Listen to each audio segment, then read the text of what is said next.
সবাইকে শুভ নববর্ষের শুভেচ্ছা।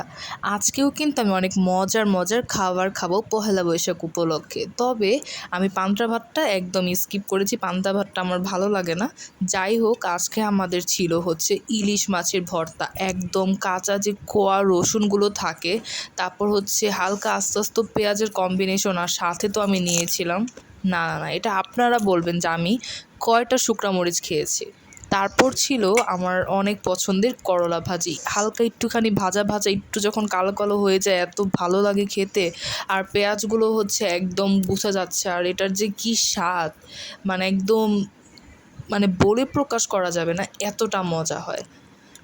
আর আমরা বাঙালি হিসেবে কিন্তু আসলেই অনেক ধন্য। তারপর ছিল আমাদের কিশোরগঞ্জের বিখ্যাত একটি খাবার, তবে আপনাদের জেলাও কি এটা খাওয়া হয় কি না এটা আমাকে জানাতে ভুলবেন না। এটা মূলত হচ্ছে ঢ্যাঁড়স দিয়ে করা হয় আর শুটকির কম্বিনেশন, আর আস্ত যে কোয়াগুলো থাকে রসুনের, এরকম থাকে, আর খেতে এত মজা, এর স্বাদ আসলে কারোর সাথে তুলনা করা যাবে না। আর সাথে তো নিয়েছিলাম আমার হচ্ছে এই যে শুকনা মরিচ, আর এর সাথে খেতে কী যে ভালো লাগছিল, আপনারা তো মনে হয় দেখেই বুঝছেন। আমার একদম দেখার আগেই মেনুগুলো দেখতেই যেন জিভে জল আসছিল, আর খেতে যা লাগছিল।